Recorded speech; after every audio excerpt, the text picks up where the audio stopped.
Want me to check the sound on this now? Yeah. Welcome, welcome, welcome. We fucking made it. It is June 4th, 2011. I am Jason. This is Bob. This is Paul. We have Paul back. Yay. And we are now broadcasting. Welcome back, sir.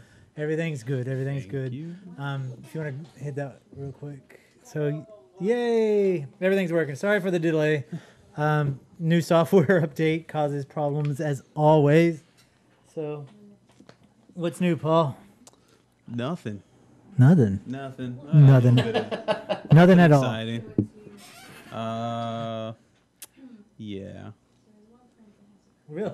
Yeah, that's about That- it. that sounds That's what I got there. I mean, nothing that really pertains to the show. Okay. Yeah. What about you, Bob? Nothing. We lead such exciting lives.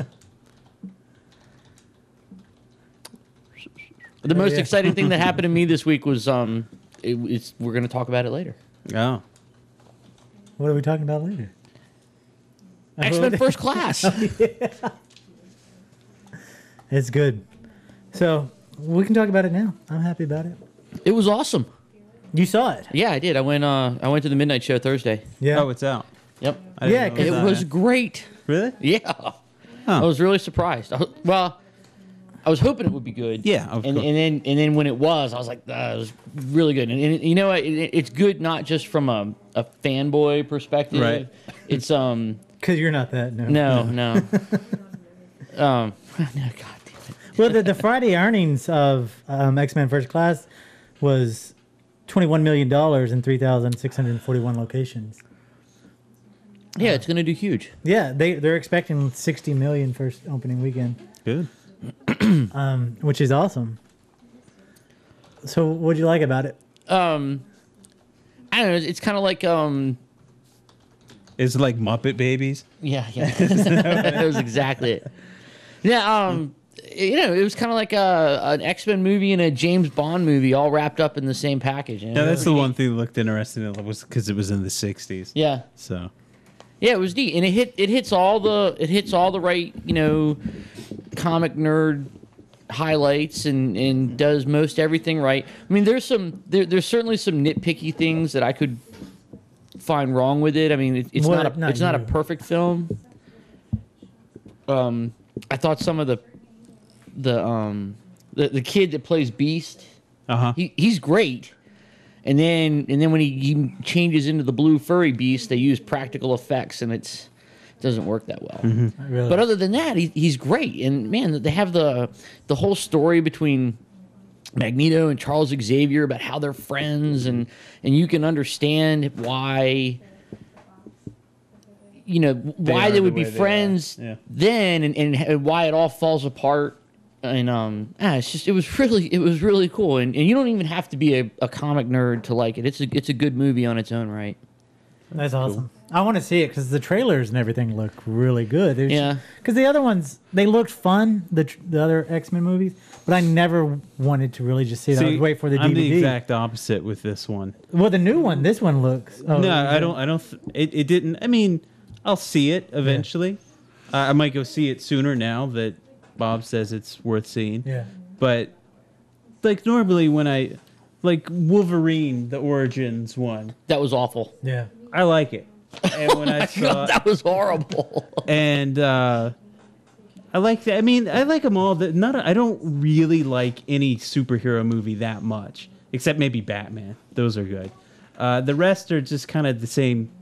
That's like horror movies, the same shit over and over again. Yeah. But this one just doesn't. I'm not like, oh, this looks cool. It just kind of looks like, oh, here we go again. Well, I just thought it was kind of neat because it gives the relationship to all the characters. Because even in the cartoons, that we grew up watching, and the movies and stuff, it really doesn't show. Yeah, it doesn't really show. Cartoons didn't do it for Yeah. me. None of it. Well, I've never been an X-Men fan. Well, I haven't either. Wolverine was probably the only interesting creature that I was ever into, and it really fascinated me, the relationship between Beast and Sabretooth and Wolverine. But other than that, as far as it went, and I think the only good Batman movie was the one Prince did the soundtrack to. You didn't like the Nolan Batman I films? haven't seen them.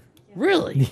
Dude, the Oh last man, those are two have really been good. excellent. Well, it's funny because if The first two and the last two are Yeah. like really good. I haven't seen them because they just don't do much for I me. kind of pretend that the Schumacher movies just never existed. Like, Yeah. I pretend that that didn't happen. Like, he's the guy that killed that franchise. How do you, I mean, he killed it. Yeah. Well, if you live in Pittsburgh, they're doing casting calls for The Dark Knight Rises. Yeah. And they're looking for anybody who wants to be extras when, trouble happens. But they're not just doing it in one night. It's like a month of. Well, the dates are actually, let me see if I grab. The dates is June 11th at 9 a.m. to 1 p.m. and at 2 p.m. at 5 p.m. Sunday, June 12th, 10 to 1, 2 to 6. Saturday, June 18th, 9 to 1 and 2 to 5. Sunday, June 19th, 10 a.m. to 1 and 2 p.m. to 6 p.m. at the Omni Hotel is where everybody meets. They're saying that they're looking for extras to play as victims within while the city is, undergoing a wave of crime and corruption. Mm-hmm. They said take part in urban action adventure ripping through the streets of Pittsburgh from July 28th through August 21st is when they're actually doing the shooting. But the casting call are on those 4 days. I've never been to an open casting call for extras for a movie ever. Yeah. And the reason is because some family friends of mine went to Memorial Stadium when they were filming the second Major League movie. Right. So it was like, show up at this time and you get to be in this movie. And all they really wanted was people to fill seats in the stand. Right. That's Yeah. more people you don't have to put in with cardboard cutouts Yeah. and all the other, silly tricks that they use. And I think that scene itself where they use Memorial Stadium as the backdrop, I think that's maybe 5 minutes in the movie, and they said that they were there all night, and they said it was awful. Really? So They said it was just awful. Yeah, well, I would think anything where they need thousands of people, Yeah. especially at a sports stadium, would just be horrible. Yeah. No fun to do. I mean, unless you get like a good shot of like yourself being killed, it's not really going to be worth it for you anyway. I mean, I've never been on like any real movie sets, but I've been on some indie things and just the place where I work and stuff like that, and it fucking sucks, man. They work like 16-hour days and shit, Yeah. and I don't want any part of that, not unless I'm really getting paid for it. Yeah. My understanding is it's a lot of standing around, a lot of hurry up and wait. Well, that's And- all any being in any film is. I mean, it takes, and the majority of it, from what I've seen, and the things that I've helped out with, is lighting. You're waiting forever. Lighting guys are like worth their weight in gold, and they probably do more work than anybody else.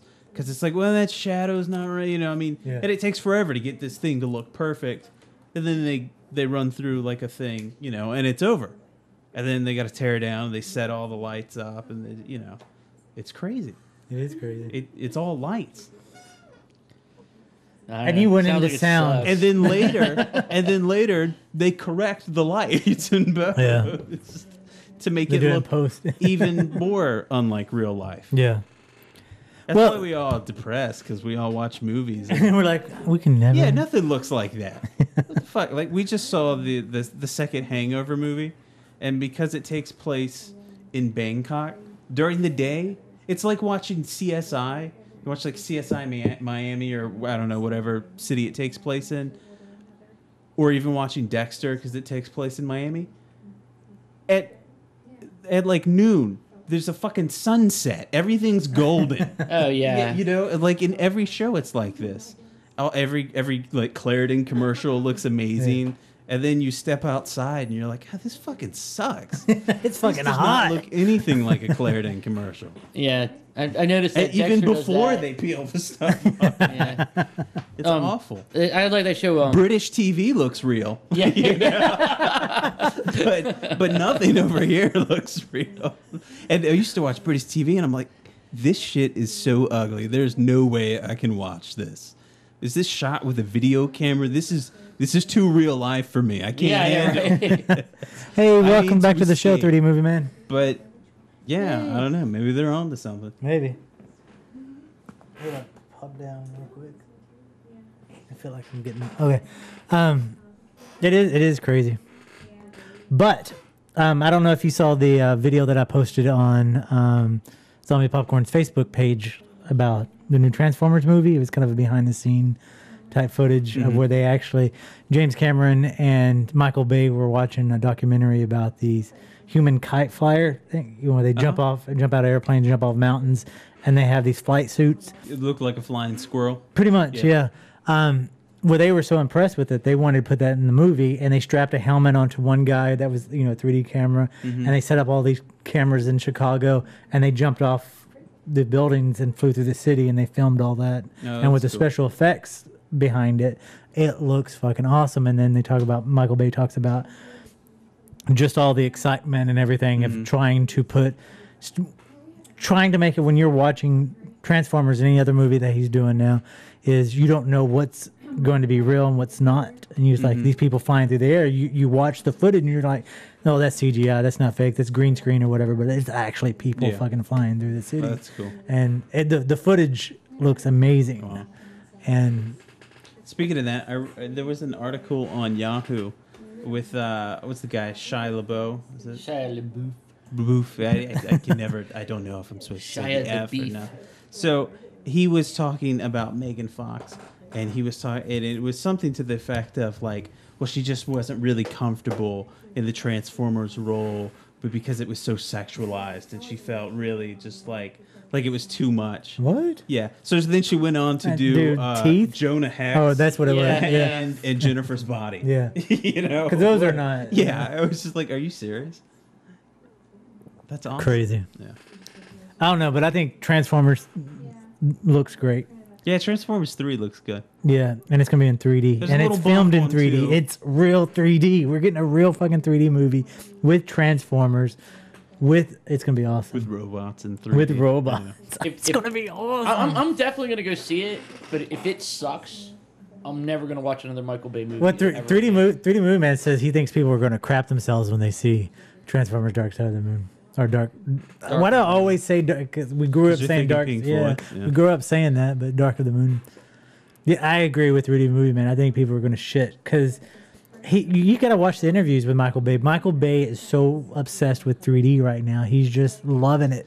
He goes, Okay, like again, I maintain. but he is a salesman, so it's important that it looks good. yeah. But it still has to tell a good story. It has to have a compelling story. Whereas Well, it the doesn't- Dude, it's It got doesn't- robots the size of I Bill. realize that. But the thing about that movie was the first film. It was a pretty straightforward movie, right? It was Yeah. giant robots fighting each other. It was a fucking and good then movie. and then the second movie came out, and people were wondering if it would be any good.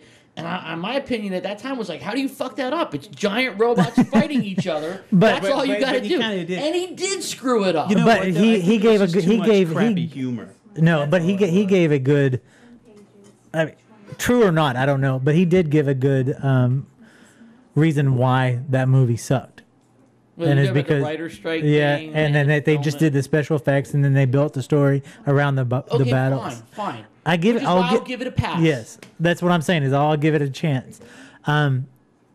But even if the story sucks, this is going to be such a visual Orgasm. jizz fest. It's going to be. Well, now I don't want to go.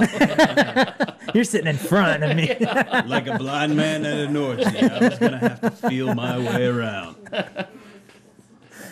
Thank you, Leslie. Yeah. But no, I think it's going to be great. I'm very excited about it. No, I hope it's Plus, good it's too. got Shockwave. Yeah, Sound- yeah, yeah. and which you love because you like the cassette. Oh, Which is not going to be a cassette. They've made it into like an MP3 player. Yeah. But wasn't he in the first movie? He was just real little. Was it? Maybe. Well, I don't know. Yeah, he turns into he's the little robot that gets onto Air Force One, and then he turns into a little stereo. No, that's not No. Shockwave. What is that? I Shockwave? thought Shockwave was like this giant purple one. He was, and he turned had, into like, a stereo. Oh, I don't remember. And then he had. I thought he was just the. Fuck! I don't. Okay, we're nerds. Yeah. No, we would be nerds if we knew which one it was. I know which one it was. Yeah. It was the little robot, and the toy turned into a stereo, and it had a cassette deck. And then the cassette came out And then and which turned made into into a they had dog two or of them. It something. turned into Oh, like the yeah, dog yeah, or the yeah. pterodactyl. Yeah. Oh, I didn't know that was him. Oh well. And it was kind of in the first movie in that he turned into a stereo the size of a stereo that someone would pick up, because I always Like a thought that was boombox. incongruous Yeah, I with thought the, he was huge. with the Yeah. Transformers, because he was real big, and he just, what did he turn into, like a giant stereo? No, He was Monster Fest. Well, I guess it would depend on how thick his metal was, you know, and if he could fold it and layer it. But Yeah. that would make perfect sense. Yeah. Yeah. Wait, hey, good thinking, man. Yeah, it would be like the Japanese style sword. You know, nobody knows how it's made, but it's just really strong and thin. Yeah. That is a dork. Hey, you came up Damn. with the plausibility argument, not me. It's all right. But yeah, I'm excited about it. We'll definitely go to that. But I'm excited about the next movie. We're going to give away free screenings too. Tickets should be coming soon. And then we'll talk about that. You gonna announce what it is yet? I guess we can. Because people need to sign up for it anyway. We're going to be giving away event screening tickets to Cowboys versus Aliens. No, fun time. Hell yeah. It's not 3D, but it looks like it's going to be a good movie. Yeah, that's Olivia cool. Wilde is in it too, from Tron. Who? The girl from Tron. No. So it's going to be awesome. Yeah, I like her too. She was great in Tron. Yeah. And She didn't do much except look hot on a couch. And that's That was her job. Look at my. and she did a You good know, I was job sitting at there watching. I was like, I wonder what Jan would look like with that haircut. I wonder what I would look like with that haircut. It's kind of. If you had that haircut, I would throw Bob off that couch and you would sit. I would just sit there. You like, just sit there. maybe And I would maybe you want to understand. get some of those flex shoes to Yeah. tone up your calves some more, Paul. And can you glow a little bit? Yeah. Turn on the black light, please. Come on. Oh man, there's But this. yes, 3D Movie Man says Shockwave is huge in the new movie. That's what I was thinking. Yeah. all right, well maybe it wasn't Shockwave. The little. I mean, but it could be. It could be just, kind of one of those,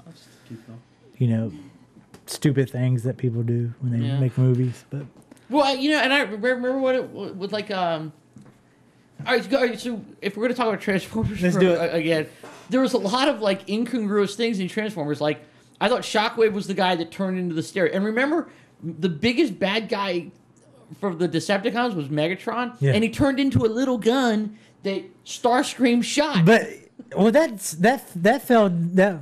went along with the animated series. Yeah, but at the end of the day, the toys were the show was a long commercial for the toys. True, just like any other. And they never made any bones about it. I mean, we were all okay with it. Yeah. But Megatron, he turned into a little gun, and then he flew into Starscream's hand, and Starscream shot at stuff with it. Which makes sense. I mean, if you're going to be the leader of all the evil robots, you need to be a gun. Yeah. But it would be awesome because then there's no one there. You're like, You're ah, Ha! blip. You just fall on the ground, and then is it- someone runs over you. But it's funny because when I was a kid, people did not argue about that. They argued about where does Optimus Prime's trailer go? yeah. Then Optimus like, Prime what? runs over him and goes, "Oh, this is incongruent." Yeah, I always thought that was a little silly there, right? The bad guy turns into a gun, and then the other guy turns into a Mack truck. That the trailer Complete just with missile trailer that appears out of nowhere. Dude, here's the thing: everyone who worked on that show, they had a deadline. You know what I mean? It's Yeah. like They're like, oh well, fuck it. They're kids. They'll make up the story for Yeah, it. exactly. They'll fill it in.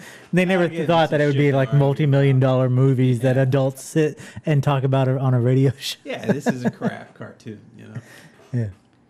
But it was fun. It molded so many kids' lives. I remember in elementary school that I watched it here and there. I didn't watch it constantly. I didn't either. And for some reason, I ended up with more GoBots. I think because they were cheaper and they were like Matchbox size. Yeah.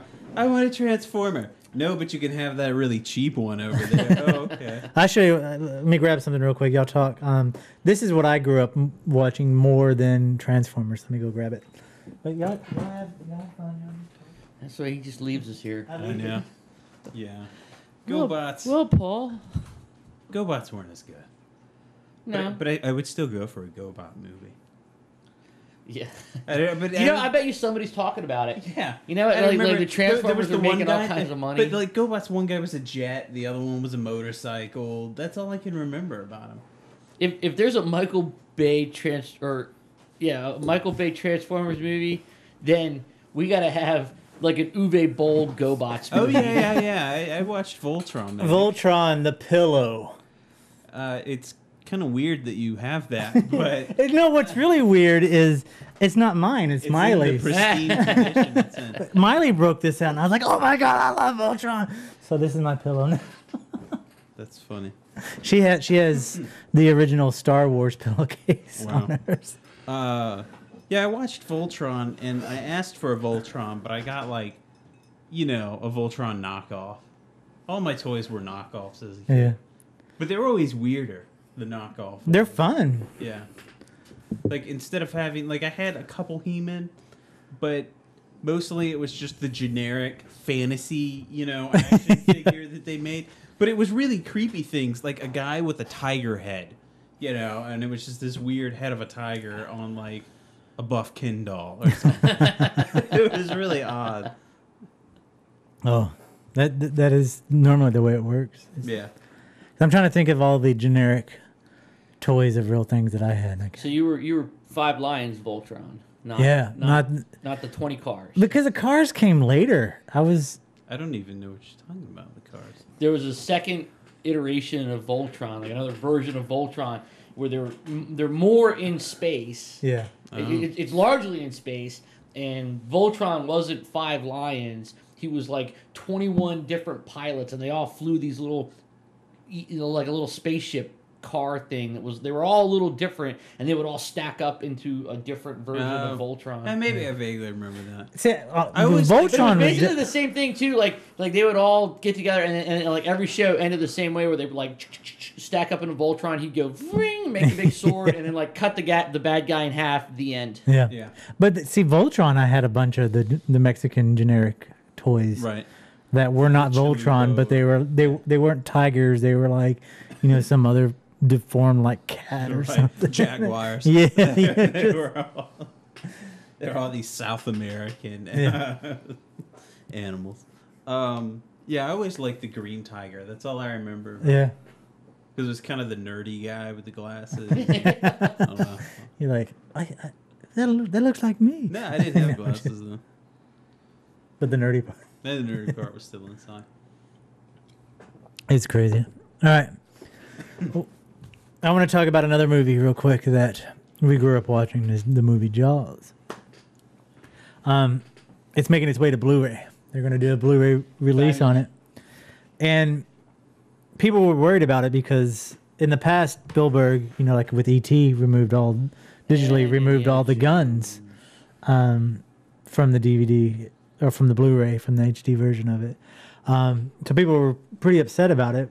So Spielberg actually, on a press release, said that there's going to be no more digital enhancements or digital additions to anything based on any film I have directed. I'm not going to do any correction digitally or even wires that show. At this point right now, I think letting movies exist in the era with all the flaws and all the problems is a wonderful way to mark time and to mark history. So you're getting what you see is what you had seen is what you yeah get. It's just going to be, it's retarded to me. I mean, like every once in a while, they'll do something like same thing with music, you know. Yeah. 25th anniversary completely remastered. And that's cool and all. I'm all for great sound, but I'm used to the shitty hum. Yeah. You know, that's what I know of the song. You know? Well, the hum. Same thing with the movie. Yeah. But this is a 180 for Spielberg. Yeah. Well, that's good because I think George Lucas should have learned from he's that. the worst. And I don't understand why they do it. We grow up watching these movies and understanding, you know, becoming true fans, and then they go, "We're going to release this, and we're going to buy the box set." Yeah. And it's not even the fucking same movie. Just like what they did with the Friday the 13th series, is when they released the box set of that, it was the censored version. They cut out all the blood. You cannot get before they just recently released the uncut versions of them, but for the longest time you could not of the movies of any of the movies. They cut out all the gore from it. And yeah, but it wasn't until like maybe last year or 2 years ago that they've finally released the full version, or they're not the full version, they just put some of the killings back in. People are still outraged that you can't get the original Friday 13th. That's weird. I think those movies should you love those films and you like them warts and all. And I think they should stand up like that. I mean, it'd be like taking Evil Dead and say, we're going to release this on Blu-ray, but we're going to cut out, you know, anytime Ash does. Yeah. Anytime the camera's running through the woods, we're just going to take you know, it's dated. So we got these guys in raccoon suits that are jumping off out of the trees. I don't understand. If you directed a movie and you put your heart and soul at the time to do that movie, I don't see how you could justify it unless you just don't care what comes in front of you. Well, yes and no. I mean, I've written songs and then I've gone back like a few years later and been like, oh, I should have done this, and then I do it just to... But the difference is you didn't make $1 million, multi-million dollars off of that, and people are not clinging to that to be part of their moments in life that they remember. Thanks, that feels real good. that feels fucking great. The thing is because no one cares about what you did. It hasn't made a difference. That's not what That's essentially what you said. Yes, I get the fact that I've never made really any money off of it, but what I'm trying to say is... That's not what I'm saying. I understand the lore. Yeah. The like temptation to always go back and tweak it. But you know, I think once it's been out and it's been out for a while, you just gotta leave it alone. 3 Movie Man says, "You suck, Paul." Thank you, 3 Movie Man. Hey, can we play your song that you sent me, 3D Movie Man? He wrote a song about 3D movies. Oh, yeah. But anyway, so let's play it. I want to see if he'll let me first. Well, you know, from his comments, like he agrees with this idea that you should just leave it alone. Yeah. But well, you should. But all right, so I guess the thing is like there's a difference between. He says no. Okay, I won't play it.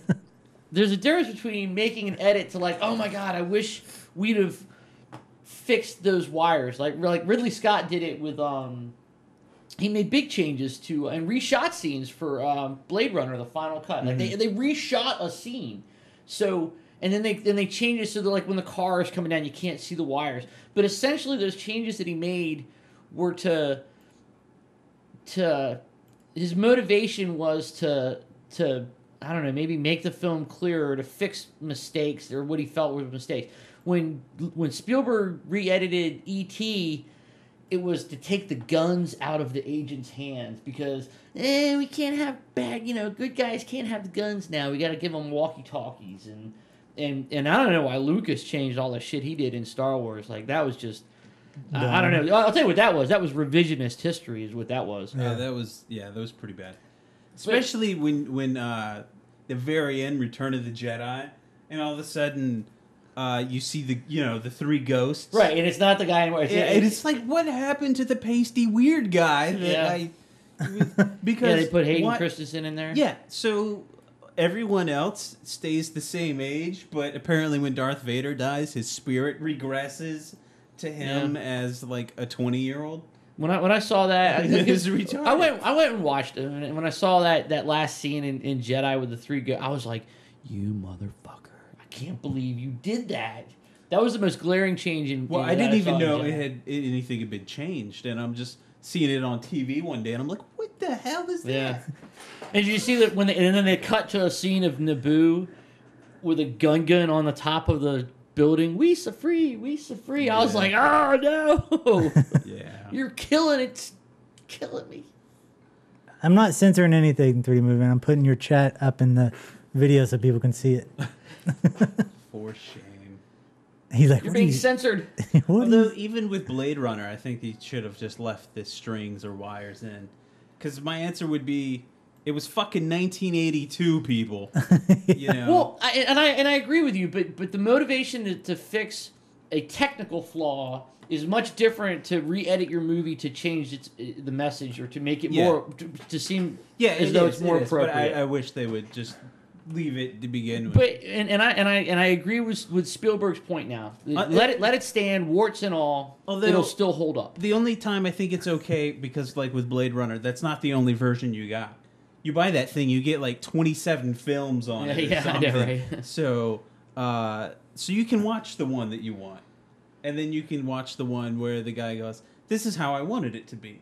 Yeah. I did that with the movie Legend. I bought it, and it was like the director's cut with a different soundtrack, extra scenes, because he didn't like the Tangerine Dream soundtrack. He wanted this classical one. I didn't like it at all. I just thought it was awful. I mean, because to me, the music was so weird that it fit the movie.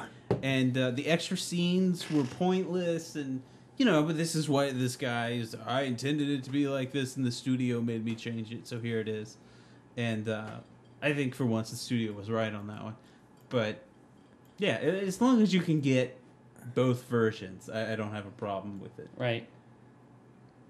Well, yeah, and that's another thing that Lucas said, that he would never make the original versions available, and yet they are. Yeah. Yeah. I don't know. Why would you not do that? His changes were revisionist history to backpedal so the prequel history fit what happened in the episodes 4, 5, and 6. That's, I don't know, but I think it's interesting that Spielberg's done a complete 180. Yeah, and I think it's good that he did. Yeah. Look, man, I don't care how fakey that mechanical shark looked in Jaws. It still scared the shit out of me. Yeah. It's a product. I mean, everything that comes out, everything's a product of its time. Yeah. Yeah. You know? I mean, it's like saying, you know, we really got to go back and beef up Nosferatu. Well, it's just not scaring the kids anymore, you know? What can we add to it? I mean, it's 1922. A rock and roll soundtrack. That would do it. Oh, that would be awesome. All right. I'm gonna quit fucking with this. Yeah, quit messing with that, man. Well, never mind. Back to the show. So, see what happens when I play with shit. Mm-hmm. So, speaking of editing things and, you know, fucking up movies, Tennessee is fucking up people's rights to share movies. Because if you live in Tennessee, they just passed a law saying if you share your password to any subscription-based site, such as Netflix, iTunes, whatever, you know, because you're allowed to, like, let's talk about using Netflix, for example. You're allowed to, I think it's up to 5 different devices you're to access that. Right. Or you can give somebody, so like if you didn't have Netflix and you wanted to watch a movie, I go, well, here's my password, just log in and watch a movie. Well, now in Tennessee, they've made it illegal to share your password for these services. It started off when the bill was first introduced. The first offenders received misdemeanor charges, but repeat offenders would have been charged a felony crime. Now they knocked down the felony crime. Once it passed, they knocked down the felony crime, and second offenders are still will be charged with misdemeanors, but they will serve jail time because of it. And it just now passed in Tennessee, and other states are looking into picking up this. Well, I mean, it seems a bit much, but I don't really care what they do because I don't share my passwords with anybody. Yeah. Well, but you know, I expect whoever wants to watch it to pay for it, but if they don't want to pay for it and they want to, you know, it's one thing to let your friend use it. That, you know, seems a bit. But you can't even let your wife do it. Yeah, in the law in Tennessee, you cannot let any family member use it. Except that it's stored in our computer and our system, so it doesn't really matter. Yeah. Okay, so this is a new law, and it hasn't been enforced yet. So we don't know what's going to happen. But however, as the law is written, you could be convicted, or they could try to convict you. You could be arrested. You'd be in violation of that law by giving the password to your wife, or a father giving the password to his children. And I agree. It didn't mention children. It just said family members such as brothers, wives, or I don't know. Anyone outside the children. I don't know if it would work because the kids can't legally sign up for. Right. Suppose they're 18. Well, yeah. But I think if anyone lives in that household, it shouldn't apply. I mean, but the way the law is, but here's my Netflix account is for this household. Yeah. You know, it's not just for Paul. Yeah. I did some reading about this. If it was for Paul, I'd get to pick all the goddamn movies. It's actually a little more sinister than what you imagine, because the thing is, Tennessee is home to the recording industry, and they're the ones that lobbied for this law to get made, and they're trying to protect, you know, online media, and they're trying to protect their content, which I agree they have every right to protect it. But this law and its you know, breaking this law and the punishments involved are draconian. Yeah. And this law really doesn't make much sense. And I understand what they're trying to do. You know, like they say that the law is intended for people that are like selling Netflix passwords en masse, right? You know, it's not just one guy giving the password to his girlfriend or his buddy or something like that. It's talking about the guy that's selling 500 passwords to somebody, just outright wholesale. Right. That's the person they're looking to go after. However, the law is written. It's not written that way. Yeah. Like they say it's broad strokes. They say that that's who they intend to prosecute, and that's the intent of the law. But the law isn't written in that way. Because they don't need this law. Because if you're out selling Netflix accounts based on one account, but selling passwords for it, you're already breaking your contract with Netflix. You're already breaking the law because you don't own the rights to sell that. You're only paying for the rights to the license to watch the films. And by reselling that, I don't know if it's actually illegal, but it's a violation of their contract. If you read the Netflix license agreement, they say you can have up to, and they kind of monitor it. Well, that's the only way that they said that they would find out if you were doing it is if Netflix or any of these other services. It's not necessarily just Netflix. It's any subscription base. We're just using Netflix, just to be clear. We're just using Netflix for an example. But the way that the police would find out in Tennessee was if, like, Netflix said, we're getting some strange activity of different locations from this account. Right, this password logged into 50 different ISPs or even like 6, but they're all across the country. Yeah. You know? It's like, then, how many computers are you authorized in using? No. But see, that brings up another question. What happens if your account gets hacked and you don't know about it? Right. I mean, because this shit happens. Yeah. And according to the current end user license agreement for Netflix, all they say in there is that you're responsible. It even says explicitly, if you give your password to somebody else, you're responsible for what they do with it. It doesn't say you can't. Yeah. But the law says you can. The law in Tennessee now. The law in Tennessee does. But let's not forget the law was passed in Tennessee because that's where the RIAA is headquartered. Yeah. It's the record label. It seems like they've or in the United States. They felt like, okay, they feel defeated with Pirate Bay and all the other torrent type sites. So they're like, well, who can, there's no more Napster. Napster now is, there's no more Pirate Bay. You can't shut. They found out you cannot shut down sites like Pirate Bay because they just pop up all over the place. So it seems like they're again fishing. I don't know. Legitimate. I don't know how big of a problem it really is. I'd need to know before I could, say they were fishing for it. But I mean, the shit. But no, the reason it I doesn't say belong to everyone to just be like, oh, dude, no, that's what I'm saying. But the reason I'm saying it's fishing is because the way the law is written, it's not. I mean, because I haven't read the specific it's hitherto and all that stuff. Okay. Go ahead. Right, laws are not written by creative people. They're written by lawyers. Yeah. And let's face it, record executives probably aren't creative people either. They're lawyers and accountants, and they're all just as bad. And so this law is a poorly written law. I understand their intentions, and I think that they're entitled to protect their own interests. Yeah. But this is a law that's going to fuck over a little guy strictly because he's in violation of the letter of the law. And there's a saying too that there aren't many just laws, but it's just the law. Yeah. And whether it's well-meaning or not, he still broke the law. He's still going to get prosecuted or could be prosecuted. And the funny thing about the law too, right?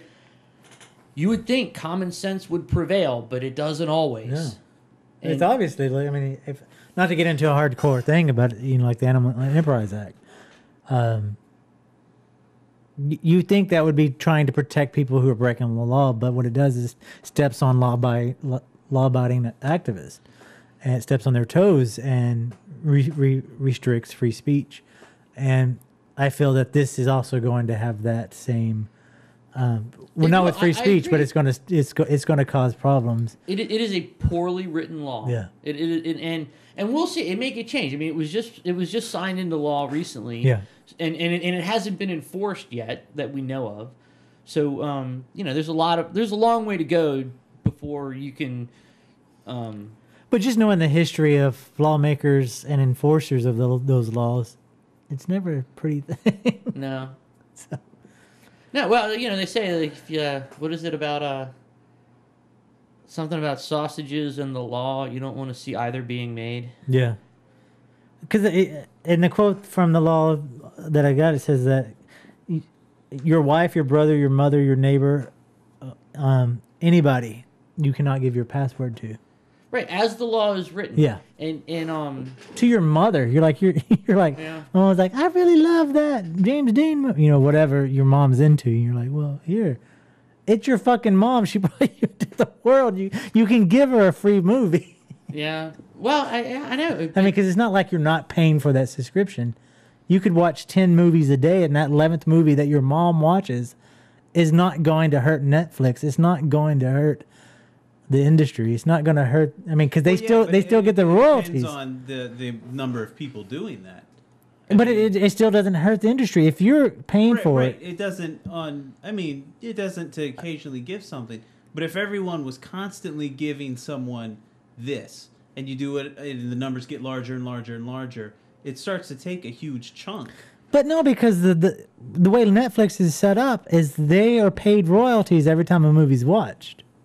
Yeah, all right, but let's follow that line of thinking to its logical conclusion, or its illogical conclusion based on this law, because this is where it's going to go. Hey, Jason, come on over to my house. We're going to watch Friday the 13th. I'm going to stream it on Netflix. Yeah, no, you don't have an account. So here, you need to pay me $10 and then sign this waiver that I'll fax in so that it's okay for you to watch this movie. I mean, that's, it's reductio ad absurdum, but that's where it's headed, and you got to keep it from going there. But it's illegal for arguments that came up with video rentals. Well, no, it really is. It really is. Yeah. But some of those laws still stay into place. It's like, for example, if I grabbed Friday 13th, it's one thing to write a law; it's another to enforce it. Yeah. I don't know how. Right. Well, that's a question. Like, how are they going to determine who's and how tough is the government going to be about this? Well, it's like, do they really give a shit? It's like the same thing. Stream it on your Xbox, and then the little Kinect is going to look out and be like, 5 people are watching this movie. Well, no, I mean the same thing happened. You only signed up with a 4 guest account. Yeah. But the same thing has happened to And To this the- happened to the also s- with cable networks. No, but I'm saying is that the same organization that lobbied for this law to pass went to internet providers and said, we want the bandwidth traffic, we want the IP address of what's going on. And they tried to get a warrant so they could access it, so they could say that, oh well, this has a lot of activities. You're downloading this. This is happening. We're going to target, and they went after children, old women, and everything. And what held up in court was that you can't do that because somebody could be on there wireless connected. Somebody could have hacked into their account. Somebody could, be using a fake IP address. I don't think it matters if it's a woman or a man, but No, I'm just He's talking about like an old lady, like because grandma. old ladies been. I don't think age or sex matter. Well, no, it doesn't. But I'm just saying. Well, I'm just saying you're like women and children. No, because those have been the articles that pop up on the site. It's been old ladies and children. Well, it's good. Yeah. It's good for sensationalism. Yeah. But I'm saying they could do the same thing with that. They could access Netflix and say, okay, we need the activity of this area. That anybody's monitoring your activity. Well, I don't care if they monitor their activities, but it's the fact that if they try to get warrants and get federal FBI back behind them, say, okay, we need the activity of Netflix in this area, and then they just target and go through and single out strange activity, odd activity, for no basis on it other than what. I understand why the record or any those industries want to be involved. I just can't really imagining law enforcement giving a fuck. Yeah, But they give a fuck when they're higher up. So you get paid to do this. Yeah, but I just don't picture them like really going after it. They did with the like going back to the stories about the old lady and the children. They brought in task force of the local police department to raid the old lady's house because she had suspectedly illegal activity downloading from her computer, downloading movies and music. They raided her house, seized her computer, and was going to charge her with piracy. Yeah, but I'm just saying so many people pirate everything that even the percentage, someone, of course, will always get caught. Yeah. But Little old lady. it's, there's so much of it and it's so prevalent, sadly, because I fucking hate piracy.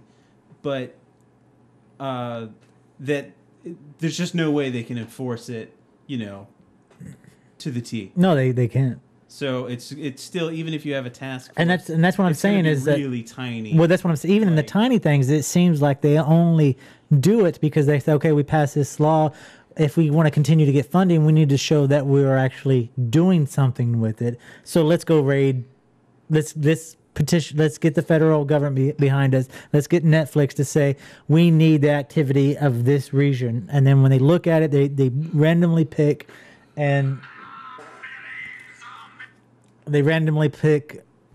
somebody that has suspicious activity, and it doesn't matter if because they don't know if that account's been hacked, if somebody's using a fake IP, if they're what it is. They'll just go in, raid, seize the computer, and they deal with it after legal issues. Mm-hmm. And that's not the way it should be done. Like I said, I agree that media companies, be they film, video, music, they do have a right to protect their interests. I agree with that 110%.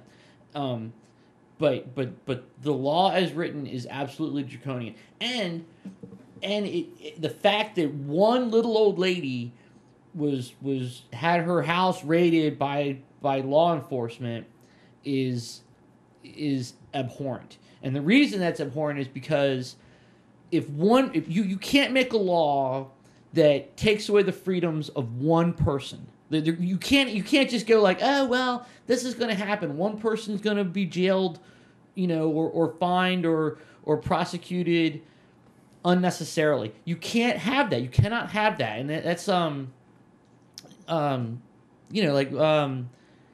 Luther King says that a loss of freedom somewhere is a loss of freedom everywhere. Yeah. And I believe that. And so while I respect that they need to protect their interests, the law needs to be written by somebody who understands I don't the know. technology. Well, Yeah, have or we- understands the technology, or has some fucking common sense, man. Because you know, like you make that absurd argument, like, oh, you know, Well, I mean, what is the law? Because all I see here is just a bill's recently passed in Tennessee, blah blah blah. But I haven't read the law. Yeah. I mean, we're talking about it, but we don't actually have well, I imagine the law is probably said law. Well, you know, yeah, I 70 mean, pages thick. Right. And all I know is what I've read about it, and most commenters and news sites report that the law as written makes it illegal for you to give your password to anybody. Yeah. Not okay for kids, not okay for mom, anybody. It's illegal to give it to anybody. And the penalties are determined by how much media is inappropriately accessed. Yeah. And the limit was $500. If you were under 500, that carried an extreme fine and like a year of jail time, which I thought was That's draconian. insane. Yeah. Yeah. Piracy always has the. I mean, as much as I don't like it, the penalties are always. More than murder. Yeah, you know what I'm saying. You could rape someone and get off. And get it. Yeah. No pun intended. With I saw that one coming. you could Wildly inappropriate. yeah. But you could do all sorts of stuff. Armed robbery carries, you know. Depending on how much you steal Yeah. is less, and yet I mouse agree. clicking, You know, and yes. I said before, like it has to be a situation where common sense must prevail, and yet it does not. Well, I mean, even take it out of this law and stuff. Just the silly fact that reason we don't do trailers anymore because I'm tired of having to make two different versions of our show. Because anytime I post this show on YouTube and we have a trailer, I get threatened either with possible lawsuits or having my YouTube account suspended because I'm showing a trailer because it's copyright. right. That's But what is the purpose of a trailer? Yeah. Yeah, I'm spreading your advertising. Yeah, I'm message. doing this for free. You don't even have to email me to do it. And the people, and I always read because I like to read about it because it just makes me mad. People are like, what the industry say? Well, they want to preserve the quality of their product, so they don't want if you have a crappy website or a crappy YouTube page, they don't want your crap to be associated with their good product. But okay, fine, that's good. But the fact is if you're putting out crap and people are watching it, they understand the level of crap that you're putting out, and they don't care. So when you play a trailer, the people who are watching are going to go, "Okay, this is cool," because they understand the crap that you're putting out.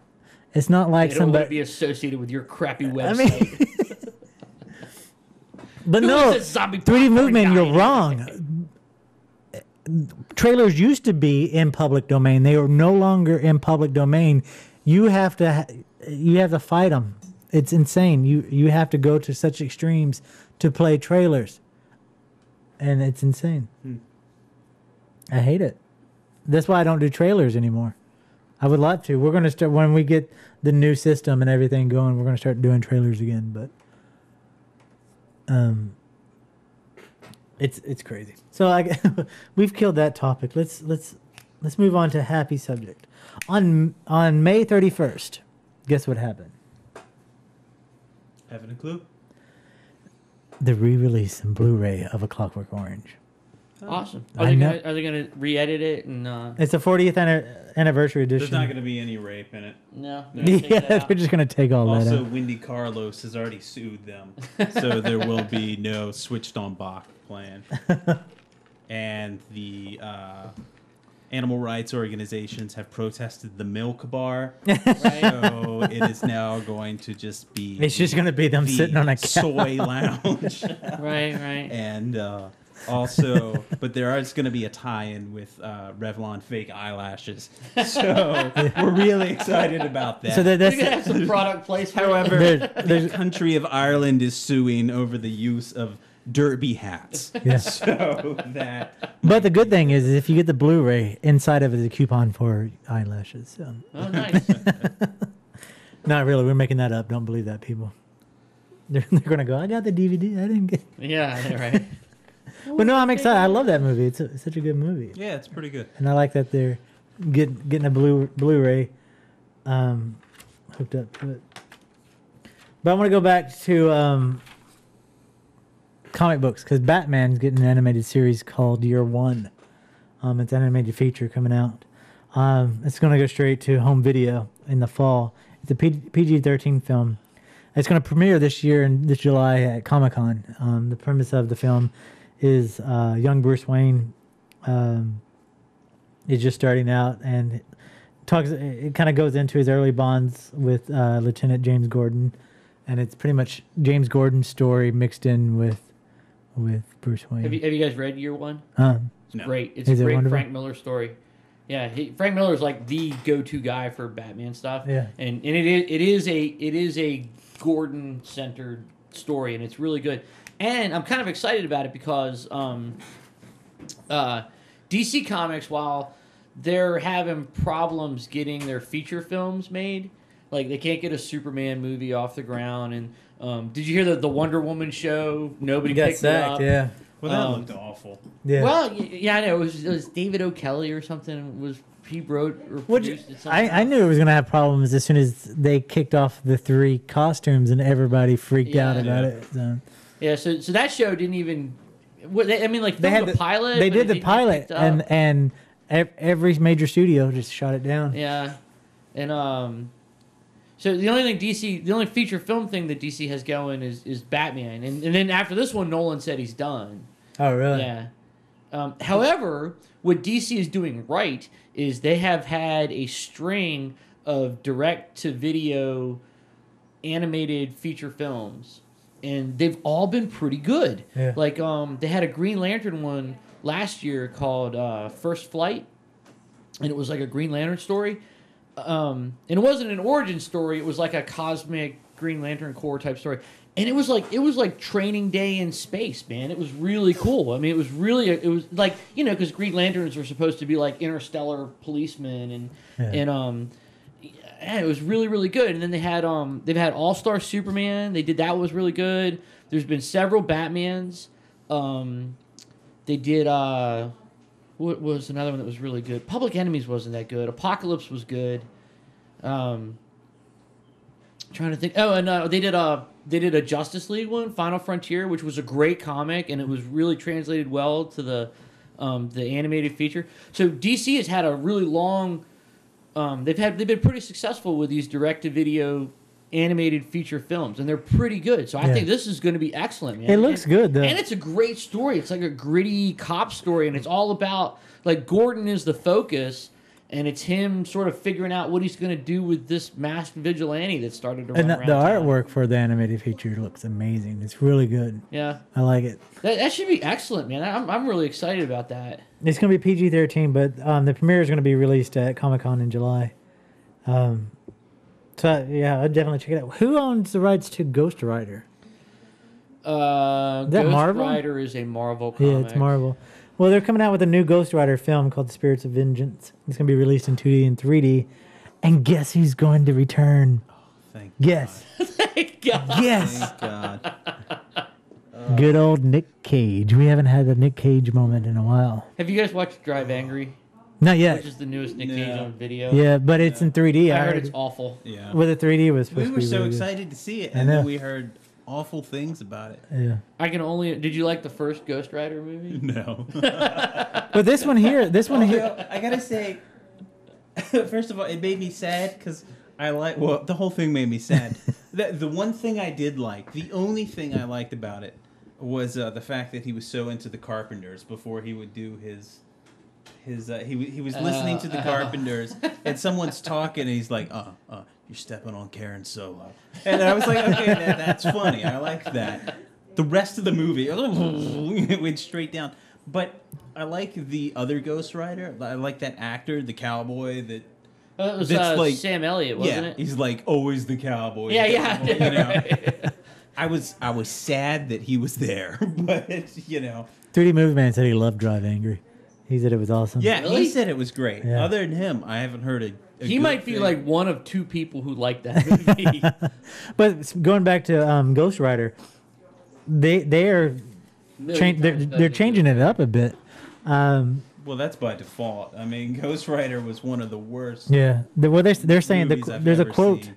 from the press release on this one. He says, the director says, I'm not sure where the last one came from, referring to the other Ghost Rider. He goes, but this Ghost Rider comes from nightmares. So they're Yeah, going. I'll tell you what. The first movie came from nightmares too, because it was nightmarishly bad. It was awful. I loved how he looked so much younger and creepy and fake.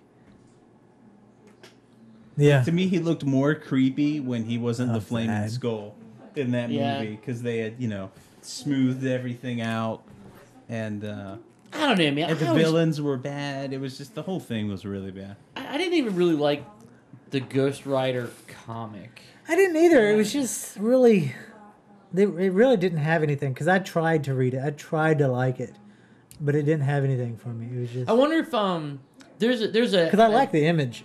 yeah, there's a half decent trade paperback about Ghost Rider called Spirits of Vengeance. It was written by Jason Aaron, who's a pretty talented guy, and I'm wondering if that's where they're going for the source material on I don't it. know. I don't know, man. I just thought it was silly that, I don't know. I just don't imagine a demon would ride a motorcycle. I just thought there'd be cooler ways to get around. But the motorcycle is the coolest way to get transportation. Not when you're a demon from hell. I mean, I think that the What do you want him to do, like walk? The original Ghost Rider that was in the first movie that has the fiery horse. That's a lot scarier than a fiery motorcycle to me. Anyway. A horse? What are you in the Old West? We got modern technology. Yeah, I You gotta guess. keep up with it. Yeah. No, a Segway. Yeah. now you're This on fiery it. segue that from would be hell. so cool if it was the new Ghost Rider, this one's dead, and then it was some guy out here in Ghent, right? And he was in his Segway, and he had his reusable canvas bag. Yeah. He's going down. Or worse yet, like Captain the EO. hipster Ghost Rider in his fixed gear bike. Oh. No, I don't think I think everyone would try to destroy that demon. Yeah. The hipster demon. I think because they're trying to do that now. But I think the Segway would be awesome. That would be great. Flames going down the Segway. Does he have the Going helmet, the safety helmet? Yeah. With the helmet. And he has And a the flaming bags whip in the back. Because when the cops drive by, It's with that shit, rechargeable. that would be the true Ghost Rider. That's awesome. I don't know. A new Ghost Rider movie just doesn't excite me at all. No. But they're doing this one Although in 3D. I'm glad so- that Nicolas Cage just got work. I mean, I worry I don't about see it. how he does this. I don't know. Because his uncle is Francis Ford Coppola. Maybe. Could you send me some money from your wine sales? I don't know.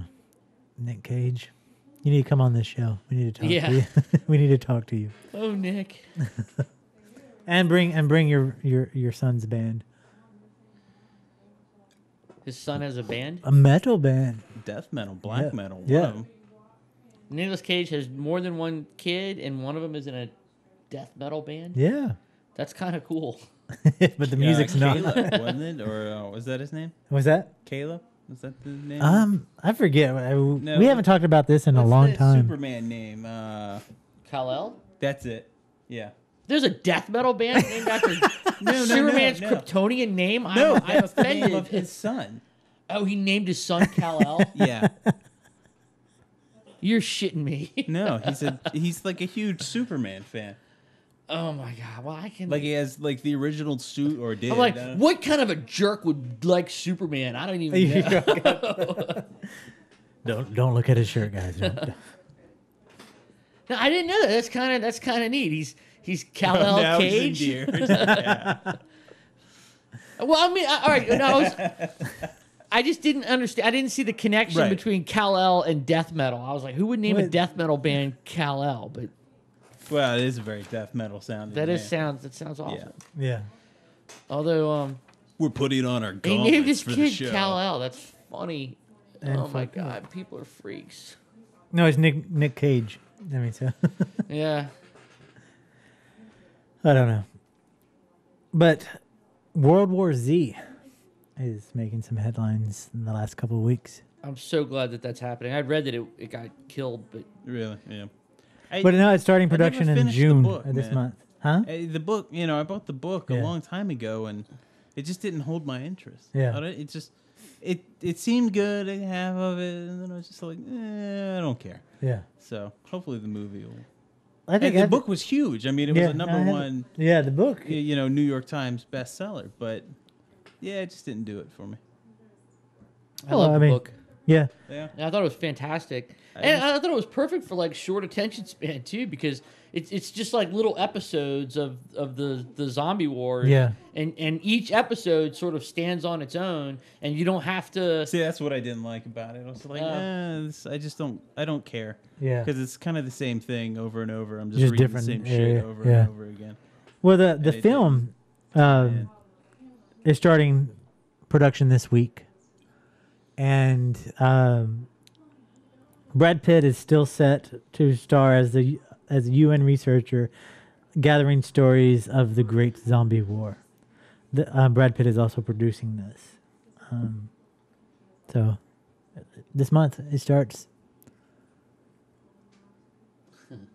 Yeah, I'm looking forward to it. I'm glad to see that they're going to start principal photography, because I thought that this project got killed. It did. It had its ups and downs for the longest time. Now, and every time they start stuff like that, I'm always like, awesome. No, don't fuck it up. Well, the principal photography that happened last fall, and that this is where they're doing. I thought that you said they were starting principal photography. No, it said the production will relocate to the UK and then later to Hungary. Principal photography will last will last until the fall. Yeah, starting in June and last into the fall. Yeah. Yeah, I just misread it. Never mind. Yeah, assume they're going everywhere, or at least Yeah. to multiple locations to make it look like everywhere. Yeah. Because the book goes all over the world. I think the director just said, you know what, this would be an easy way to travel. Who's directing it?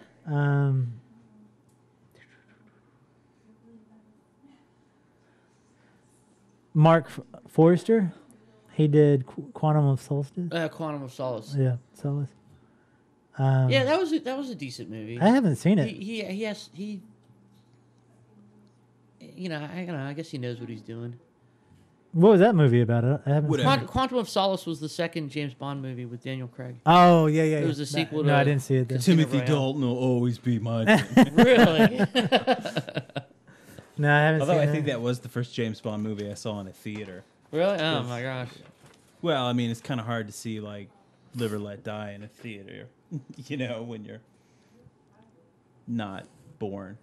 So. I remember seeing Roger Moore Bond films in the theater. Yeah, you had parents that took you to the theater. There's the difference. Well, I'm also, I'm also old enough. Well, that's the point I'm getting to. That was the whole gist. I'm not that much older, am I? It was also the last Bond movie I ever saw in a theater. I don't think I've ever seen a Bond movie. Saw that one. I think maybe I just saw it on video. I don't know. My dad was always into him. My dad was too, but I tried to like. I always liked The Man with the Golden Gun. It wasn't until years later I realized it's got Christopher Lee as Scaramanga. Really? Yeah, and I was like, no wonder I liked it. And I thought everybody knew that. I've never really got into the Bond. And it even had Hervé Villechaize tattoo. Really? Oh yeah, it did. Yeah. He was knick-knack. I mean, I pay attention that much. I haven't seen it since I was probably like 12 years old or something. Now, I watched a lot of Bond movies when I was a kid. I used to we had them all on tape at home. Yeah. I've seen them dozens and dozens of times. No, we would just watch them when they came on TV. Yeah. I mean, we had them on tape, but we did. I didn't watch them all the time. Oh man. Yeah, and The Man with the Golden Gun, that was a good one, right? And Christopher Lee was great. Out there with your pajamas. Yeah. But where are we going with this? The guy that's directing the World War Z. I don't understand. I don't understand how they're gonna have Brad Pitt star because he's like he's a journalist that's collecting the stories, but he's not part of any of them. Yeah, he is probably going to be done. He's gonna be the crypt keeper probably. Yeah, you think it'd be like anthology type with a wraparound of Maybe. I mean, there's brief interaction in the things. The first like half a page is always him describing people, and I'm sure it's not going to stick exactly to the book anyway. Yeah. Well, maybe that would be it. Maybe the intro would be him setting up the scene, and then it. And I'm sure you'll see his background and where he came from, and the stuff he had to deal with, and then how he's dealing with these stories and how it applies to his life, and if there's anyone left to his family, and the effect that that kind of stuff. Did you guys know that the writer Max Brooks is Mel Brooks' son?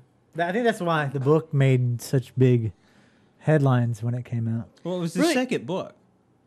Yeah, the first book was the Zombie Survival Guide. Yeah, which I have that as well. But wasn't as big as World War Z. No, but World War Z, one, I thought it was good, and I read it and liked it without ever knowing or putting together that Max was Mel's son. Yeah.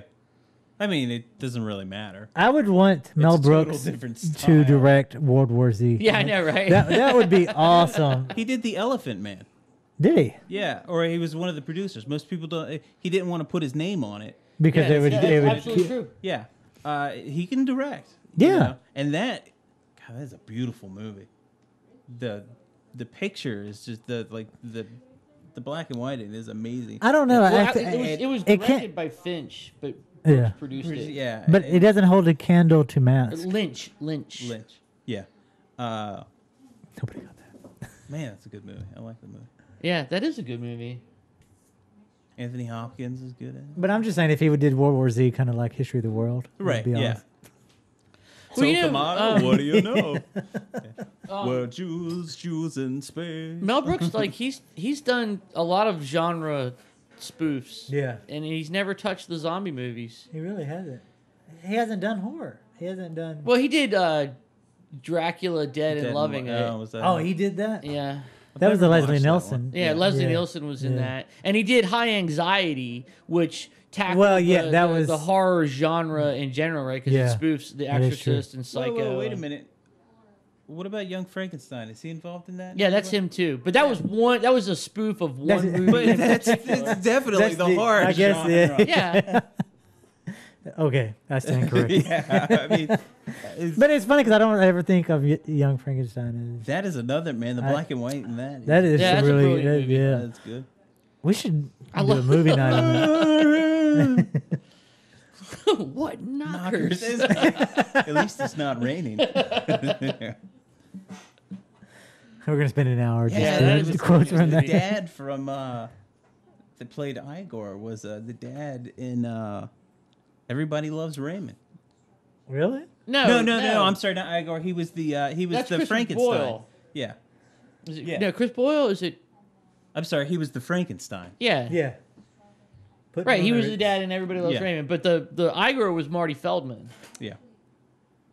And then the girl was Terry Garr, and Gene Wilder was Dr. Frankenstein.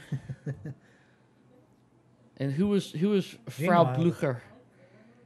Oh, that was shit. What was her name? She was in it's kind of. I bet 3D Movie Man knows. She was in like every movie ever. Yeah, it was. She has a funny name. She was in her last movie was Spanglish. She was the grandmother in Spanglish.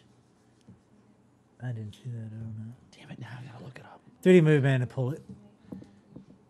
Maybe. But moving on. Mm-hmm. I want to Moving on. Stephen King movies. There's only a few Stephen King movies that I really like. The rest of them are just And they're all directed by Frank Darabont. And Carrie, the film, is getting a remake. And this is after a TV series and the sequel of The Rage. But yeah. Although the creepiest part of that movie was her mother. Yeah. But they're saying that this is new version of Carrie is going to be less of a remake, and more of a Please don't more say. staying closer to the text I of the thought you were book. going to say revision-y. No, that's A reboot. 3 minutes. Repeat the question. No. It was who played the Frau Blucher in Young. It's Cloris Leachman, and it was No. Peter Right. Boyle was Young Frankenstein. Yeah. No, I thought Carrie was a good movie, and I think that's a film that doesn't necessarily need to be remade. No, because they've done a TV series and they did the sequel called The Rage. And the musical. The Rage was awful. Horrible. Horrible. But the Rage wasn't based on a Stephen No, it King wasn't novel. based, but It I'm was just- just like they're. So I think there's this cycle in Hollywood where there's like one of two things you can do. You can make a Coke? cheeseball sequel, right? Or you can make a remake. And the reason that the cheeseball sequel or the cheeseball remake gets done is because the previous movie is like free advertising for the second movie. Well, I think that they don't do the sequels as much is because everybody believes that sequels are never good as the original. So why don't we just redo the original? But the original's already really good. I know. I don't know. Blah with the crappy remakes. I'm Yeah, a 3D 3D movie movie. man. But I mean, come on. Look, how many times do you have that iconic image of Sissy Spacek just covered in blood? Well, that part's good. The rest of the movie, it's never been like one of my. no, yeah. But It's a good movie. Like when it comes on TMC or whatever channel it comes on now. Then when you watch Yeah. like around Halloween, it's a good movie to watch like that. It's not something that if I had to give somebody 5 horror movies that it would just really fuck with them, it wouldn't be in that 5 movies. You know, I think if you're gonna remake a Stephen King movie, why don't you remake Firestarter? Because that was a movie That was a I good thought. movie. I never got to watch that. It Really? creeped me out as a kid. You know, I always saw that girl. I but I've kind never of like Drew I Barrymore? like Drew Barrymore now, but when she was a little kid, she was just kind of precocious. And in the book, the little girl in the book is like really cool, and you root for her and you like her. Yeah. And in the movie, little Drew Barrymore is just obnoxious. And Well, no, I kind of rooted for her.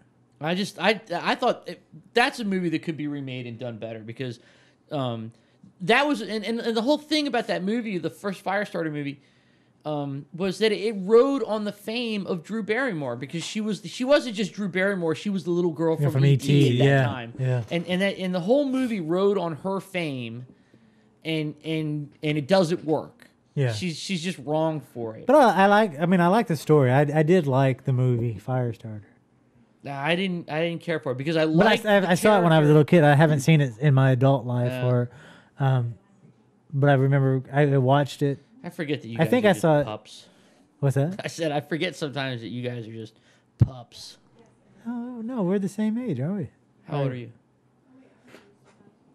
I'm 36. Yeah, I'm Yeah. 41. Yeah, we're the same age. That's what I was saying. 32. So Anyway, no, see, we're the same age. We're about the same. Yeah. But there is that difference that I saw it on VHS and beta versus you seeing it at the theater. No, I didn't. I saw that on VHS as well. Yeah. But I just you had beta. Yeah, we had like 2 beta machines. Wow. I thought that Drew Barrymore was wrong for the role because she was utterly cast in that role simply because of her fame and who she was. And I think there's a lot more child actors now that are better. Yeah. And Well, 3D and Movie you Man could remake says- that movie. 3D Movie Man said Firestarter's pretty damn bad. Yeah, I'm with him. I mean, I haven't seen it in recent years, so I could have a completely different view. But from what I remember, I enjoyed it Yeah. because I think I enjoyed watching a kid burn shit. That was just I enjoyed the shit. out Take of it back. Take it back. You should just throw on Village of the Damned and have a. Yeah. That was remade too. Yeah. Yeah, the remake. But they're not good. So. I mean, it's like a afternoon movie if it's on TBS Yeah. or something. Yeah. It was like Kirstie Alley's last movie or something. Yeah. You know, but the originals are creepy with a little blonde hair. And We should all start dressing. I think it was Christopher Reeve's last movie too. Was it it? may have Yeah, I been. think it might have been.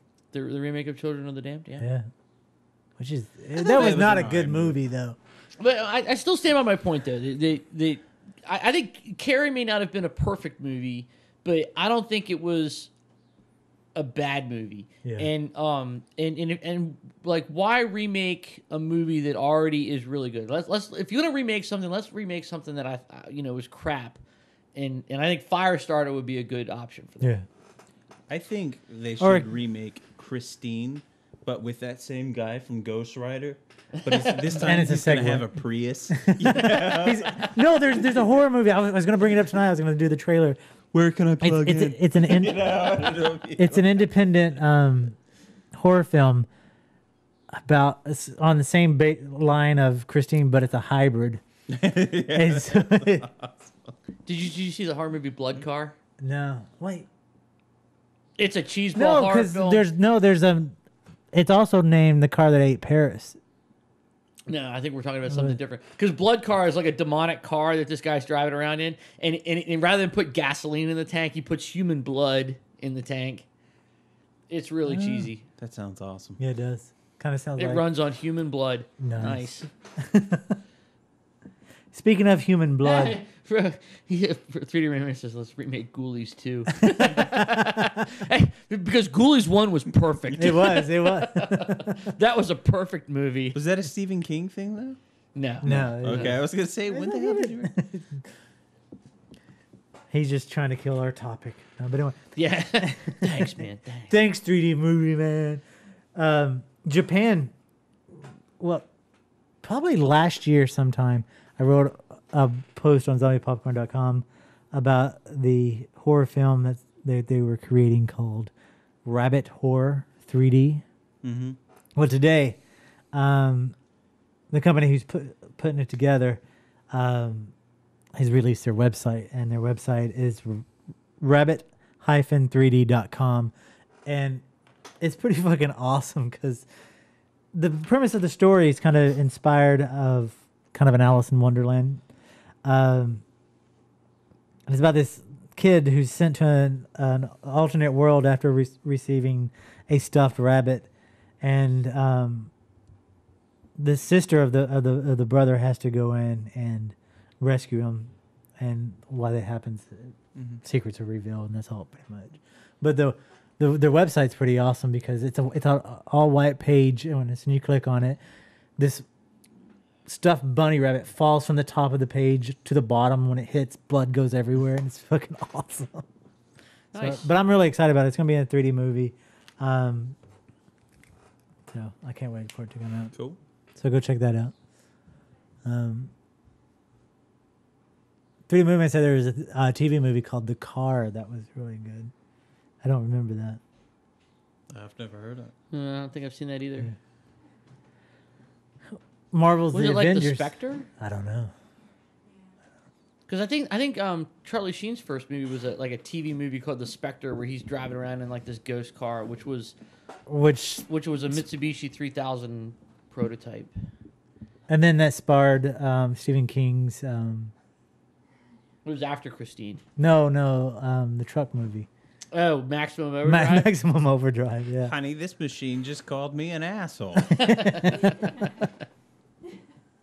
They need to redo that movie. That would be fun. Yeah, that would be good. But not like they did. That was a crap movie. Not like how they redid. Only this time, instead of AC/DC, they'd get like Slipknot, probably, and then they'd be all these Hummers and like military vehicles. Well, that's what they did with Death Race 2000. That's an awesome movie. The original is, but the remake and the sequel, they just it's dumb. Well, the problem with the remake of Death Race 2000 is they left out the best part of the movie. Running over the baby. Right. Like when the hospital's rolling down the elderly and the infirm and putting them on the side. Like, it's awesome. So yeah, that was a good movie. But on May 4th, 2011, The Avengers. Yeah, that should be good. Yeah, they just released a logo trailer for the film. What is a logo trailer? Where it's just where you don't know what the image is at first. The Avengers. And there's the Avengers.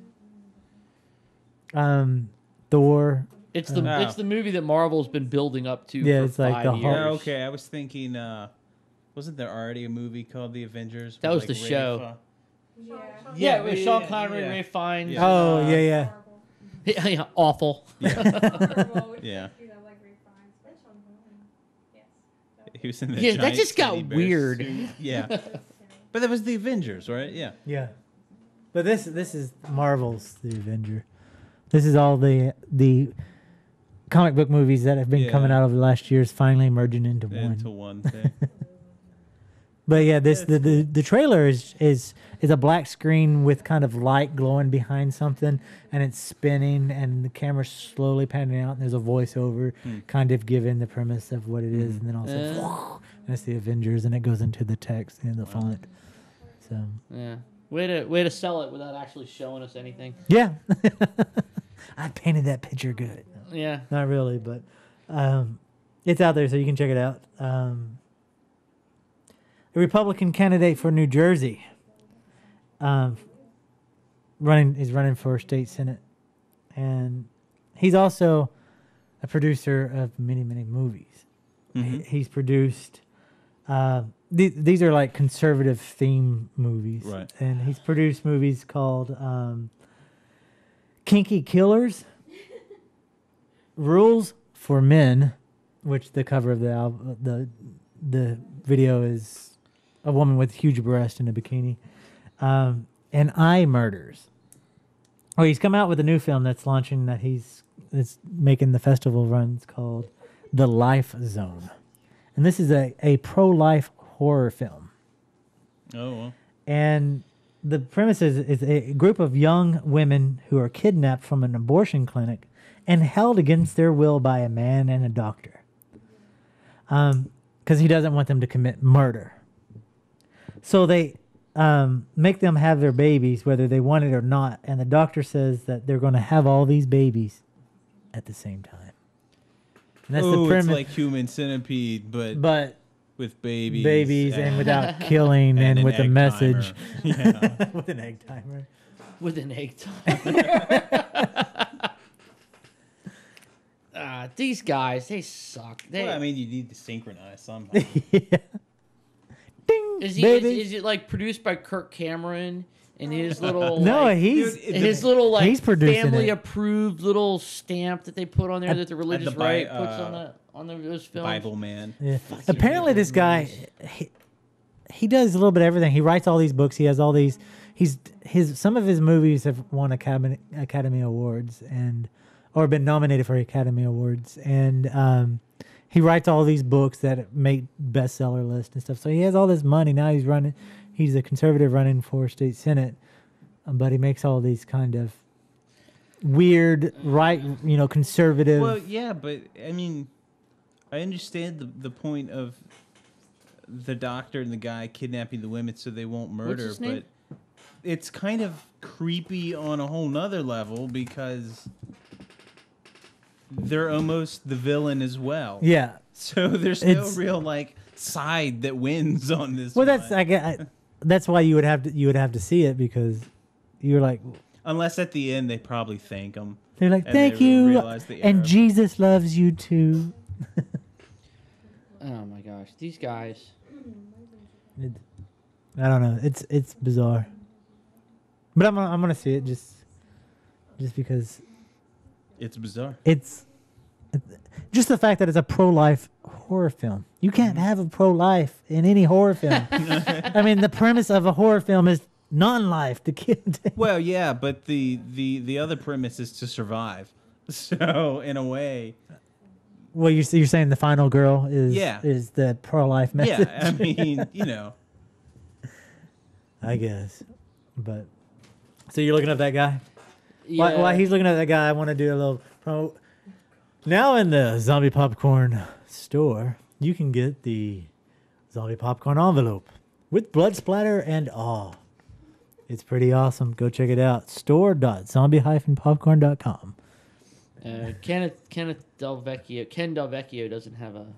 He has an ID DBM. Yeah, he doesn't have a wiki page. So, Yeah. but man, I don't know, man. Like, I do think it's. I think it's a little funny that there's a pro-life murder movie, like pro-life. But see, they never horror say film. that there's gonna. There's. It doesn't mention anything about being killing, other than that he doesn't want the women to commit murder, so they kidnap him, and him and this doctor keep him in, I guess, like a warehouse or something. This is And it's- awesome because it's essentially the ends justify the means. Yeah, it really is. Which is My Which- idea which- of like a pro-life horror film would be like a guy campaigns on a pro-life campaign and then gets elected president. Like that's my idea of a pro-life horror film. But so you're saying that this is kind of parallel to real life, where bombing the clinics. yeah. I mean, I wouldn't go that far because No, you went that. No, I'm just kidding. kidnapping is less of a crime than murder, but Yeah. it's still not a very good one. It's not like a parking infraction or something. Yeah. But it's interesting because, at least from what you've said about it, it to me one side doesn't seem better than the other. Yeah. Even if you're painting women as these cruel women who are going to murder their children, Harlots. you're done up like the whores of Jezebel, of Babylon. Oh, they all look like Jezebels with the painted whore lips. They deserved it. They did. They should. Which, by the way, is where lipstick came from. The Arab women used to paint their lips red to show that they gave blowjobs. What? That they did fellatio. Yeah. That's the history of lipstick. That's awesome. Yeah. Let that be a lesson to you women out there. Revlon. I did not know that. Yeah. I'm gonna have to look into that. Yeah. In more ways than one. Anyway, yeah. So what you were saying? I don't know. I was thinking about oral sex. Well, it's funny because he makes this pro-life horror rad. film. I remember It it from was- a long it time was- ago. So his other movie is called Kinky Killers. So, Kinky Killers. Yeah. Is there anything about that? I mean, is it? Here, we're gonna try to find a trailer, but Whoa, I- you I'm don't just- want to get sued. we're gonna by- get sued by the Republican Senate. Or worse, your computer's gonna crash. That too. So if I lose you, the show will be over. We got 15 minutes. Thank you to the Republican. Good show. Good show. Good show. No. Oh, here's the trailer. Let me. I think we have that video. This is the official first trailer for Polycarp, also known as Kinky Killers. What is Polycarp? Is what we talk about on. Polycarp was a New Testament Yeah. writer. So, Polycarp, also known as Kinky Killers. The fuck? So let me pull this up. Let me get a screen grab on it real quick, and then we'll do this. 1 second. Somebody fill in the dead air with something. Yeah. It's good. It's good. Talk about blowjobs a little bit Yeah. more. Lipstick. I did not know that about lipstick. Yeah. No, I didn't either. There's not this guy apparently is. He has shit everywhere. Here, we're gonna play the trailer now. All right, here is Kinky Killers trailer. Until the I've computer never seen it, crashes. so be warned that this may suck. We have it at the video store. You have Kinky Killers at Yeah. Victim, missing body parts. We found all their body parts thrown about the parking lot. one synthetic All murder. I see is what used to be a white female. The headshot though.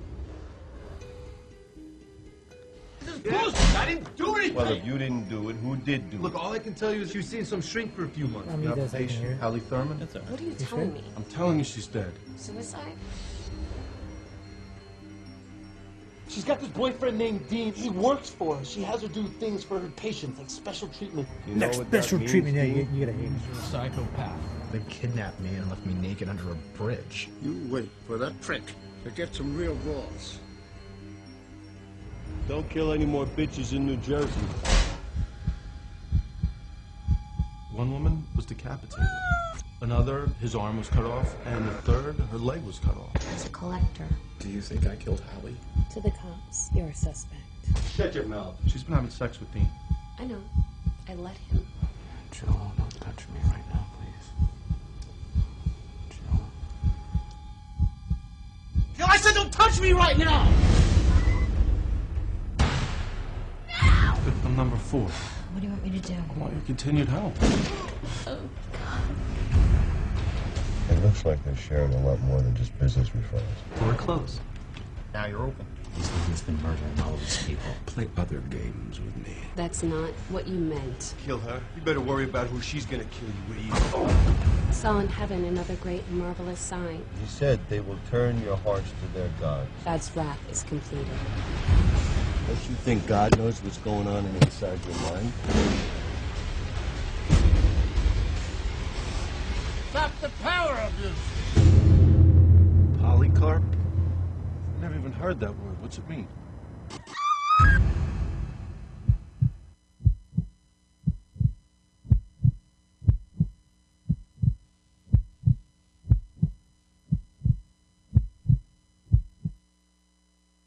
There it is. Kinky Killers, Wow. also known as Polycarp.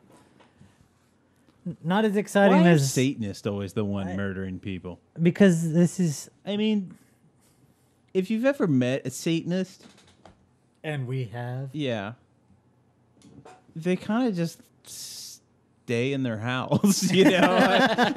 They don't really do much. You know, I mean, they're not even out doing graffiti. They're not even doing World of yeah, Warcraft. they're kind of boring people, I bet.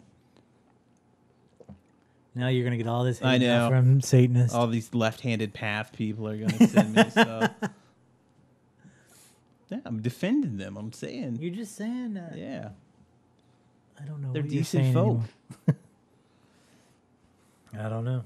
They're decent. September. He was the quiet one. Yeah, I mean, they believe in, like,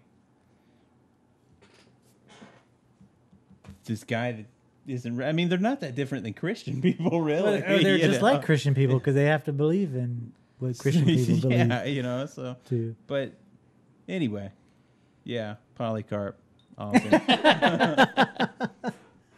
Way to bring it home, Paul. Yeah. Welcome back. I do that. See, we're going full circle. Yes. Just like a comedian. I learned that by watching Dane cook. On September 16th. That was a segue right there. Yeah, tell me about it.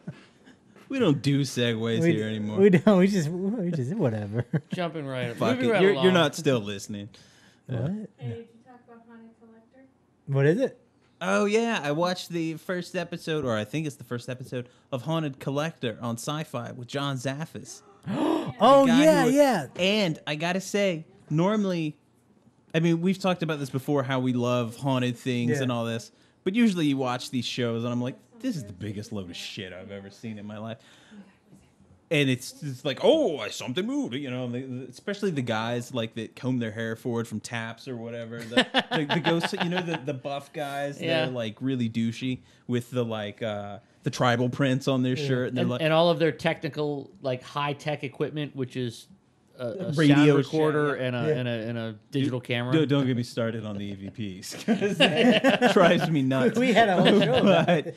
I don't dig those guys either. So I'm watching John Zaffis and his crew, and there's some woman that's been having problems in this house, and they go through, and I gotta say, every time they found like a cold spot or a hot spot or heard something, he was like always trying to shoot it down. Like, Really? yeah, the other guys were always like I remember watching one.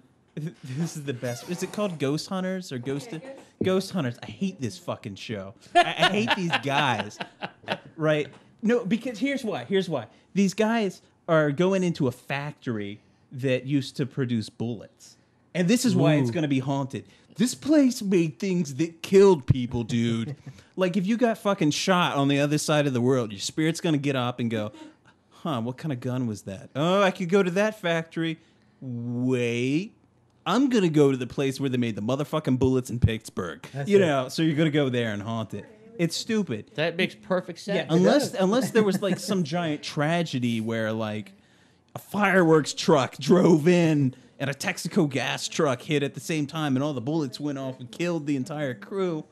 Okay, then this building wouldn't be there. Yeah, it has a reason to be haunted. So anyway, they're seeing stuff, and he's like, "Well, I think this could be this," or that, and it usually was.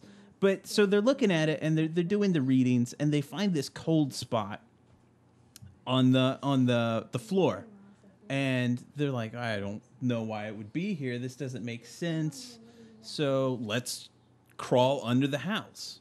Which I've never seen anybody do. It is a nasty little house with no crawl space or covering, so it's exposed brick, and then underneath, they end up finding buried in the muck, in the mud, a box where this cold spot was, and they open it up, and it's a handgun.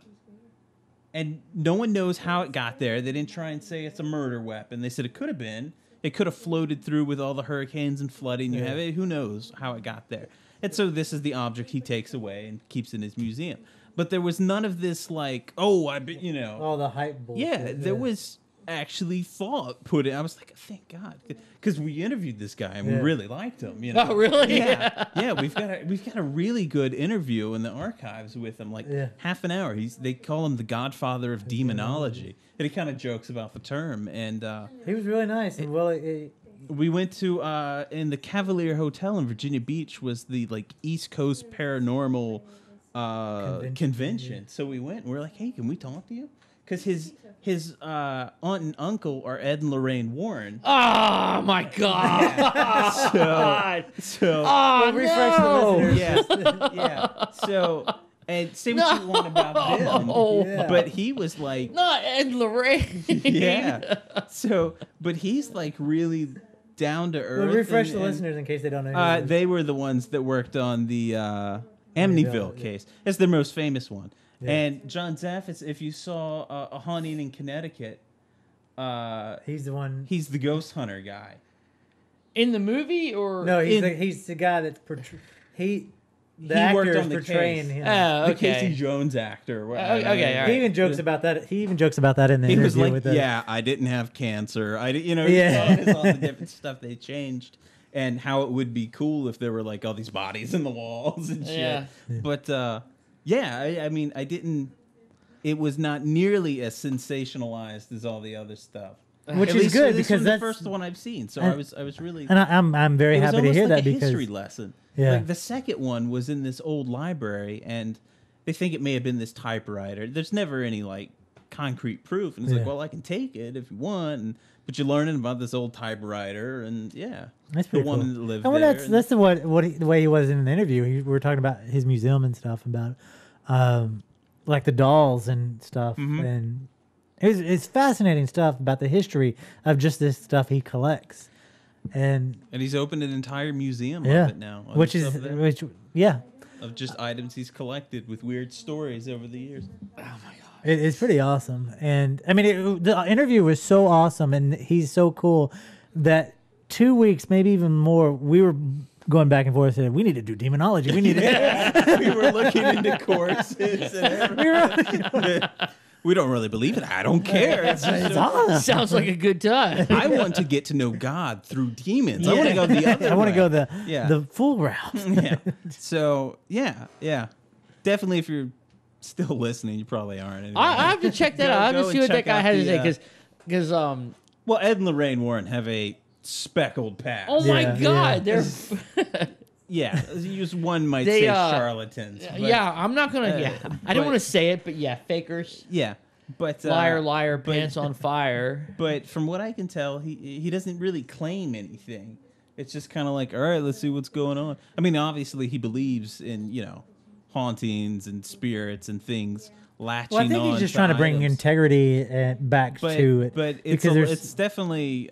I think head and shoulders above a lot of the other shows. Well, because he even talked about off air on the interview. It was like now everybody's a goddamn demon. Yeah. And I think it's good that he's doing this because he was talking about that, how he didn't come straight out and say it, but he kind of implied it that there's a lot of people out there who are just doing it for showmanship, who are Ed and Lorraine Warren had classes that you could take, and they sprung up this whole little industry of churning out ghost hunters that were trained by Ed and Lorraine Warren. Yeah. And apparently in New England, you can't swing a dead cat without hitting some ghost hunting organization that has been trained by Ed and Lorraine Warren. But it's I mean, it's like that everywhere now. You know, I've seen shows on Cox on the free stuff. They have paranormal TV. And so I'm watching like a clip of something that's kind of like, who's going to be the next ghost hunter on our show? And so they're training people, and there's, I mean, it's huge right now. Well, yeah, John Zaffis owns an online paranormal site that there is, I don't know if it's 24 hours, but it's constant. Mama Lisa's program is on there. But it's just constant paranormal stuff. They do live shows. They do ghost hunts live on location. And he is one of the main founders of that. Yeah. I don't care for those ghost hunting shows, man. It's just a bunch of those douchey guys that are standing around, and I think they're just trying to scare one another. Right, those are awful, and that's what I was saying. Is this was nothing like that? That's surprising. I have to see what that guy's I was doing. like, oh, that's weird. I mean, it's still weird when you watch it and they're like, a spirit could have latched on. Do you feel like, that? That cold spot? That's ghost cold right there. Yeah, no, see, there was none of that. It was like they're watching something and they're going, look at this. There's like heat moving in these weird patterns. And he's going, and the girl's saying this, and he's going, yeah, it looks like it. And she's like, that could be this. And he opens the closet and he says, or it could be the hot water heater that's right here. So there was no like, they picked up EVPs and they were like, oh, this sounds kind of like this. They really did. It was the only EVP I've ever heard where I was like, God damn, someone probably whispered into that. But but all the other ones, they're like, whoa, we didn't get anything. I don't know. And that's it. It was like, we don't know. Not that, this could be an orb. It was like, yeah, or it could be a lot of dust. That's, Yeah. So I was happy to see that, because I liked the guy, and I didn't want to see it be like any of the other shows. You didn't want him to be a showman and just, Yeah. So I was really happy that he was like way down to earth, and that he spent most of his time going, no, this is, there's an electrical outlet there. That's why you're getting this spike. And I think, that's what I like to hear, that because that is going to inspire more whether people you to believe do in it. any of it Well, or that not, too, but it's going to inspire people who do believe in it, who are doing these, showmanship type carnival shows to, actually step it down a notch and put some integrity into it. Whatever. They'll probably not say this show's boring because there's no pitchforks flying through the air.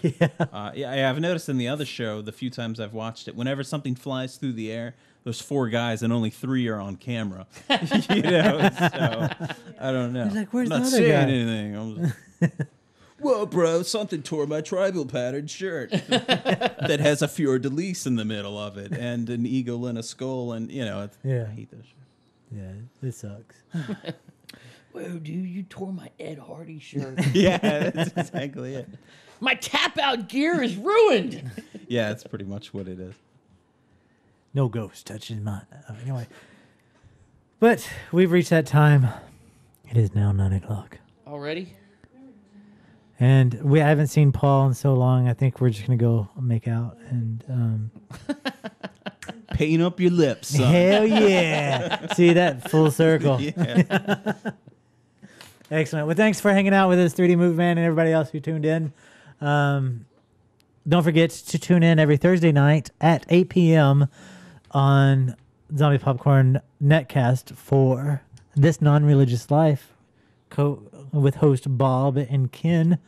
I'm not sure what next topic's going to be, but I'm sure it's going to be good. And y'all have a good night. We have great things coming to you in the future, so stay tuned. Thank you. Goodbye.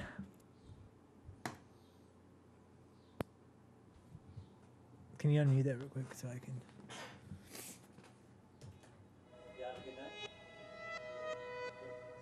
I think I turned that down. That's how I was watching one of the shows in